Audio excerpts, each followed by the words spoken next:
March 2020, a global pandemic swept the world and a lot of things changed about the way we live and work. Offices emptied out as employees began working from home. Schools were empty as students started e-learning from home. Even doctor visits went online for all but the most critical of needs. And with this, the household battle for bandwidth began. So the result? Soaring broadband consumption. 2.7 billion minutes of Microsoft Teams meetings in one day, 300 million daily Zoom meeting participants, and every minute of every day, 500 hours of video are uploaded to YouTube according to these sources. This is soaring broadband consumption, especially in the upstream. According to OpenVault, upstream consumption has spiked 56% year over year, and it shows no signs of fading per NCTA data that shows it roughly leveling off even up through current times. So, cable operators have responded to this challenge. One North American operator was quoted saying that they've completed all planned 2020 node splits by mid-April, so splitting nodes was our go-to method to keep up with this demand. But our old tricks are reaching their limits. Business as usual node splits are challenging because our hubs are overflowing. We don't have the rack space, the power and cooling, and we can't afford the cost to keep doing things the way we have.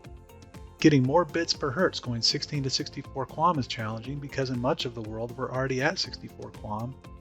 And filling empty spectrum with more carriers, there's no such thing as empty spectrum except the garbage band in most of the world today. But fortunately, new methods are available. We can do node splits using the techniques in distributed access architectures. We can get more bits out of the hertz of spectrum we have with OFDMA, and we can get more carriers by changing to a mid-split or a high-split architecture. So which of these is the preferred challenge? Which is the right answer? Well, the answer is most often some combination of these. There is no one right answer. It's usually a combination.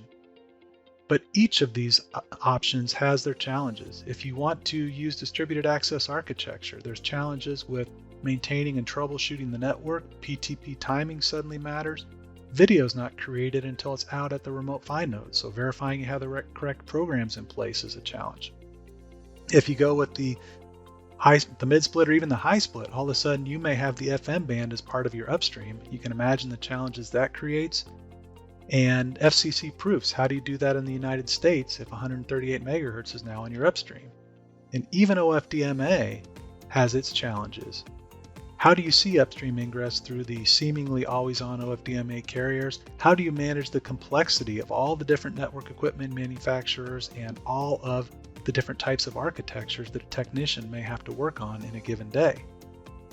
These challenges become even more daunting when you combine multiple of these options into your network. But at Viavi, we've been working on this for a long time. Let us help you enable a seamless transition to the advanced upstream. Through our decades of HFC experience, our complete end-to-end solutions covering your entire network, and an agnostic, NEM-neutral approach that allows you to mix and match pieces from different vendors and not have any of the operational challenges that you would otherwise have with siloed systems. So, for more information or to schedule a demonstration, please request a meeting with one of our subject matter experts.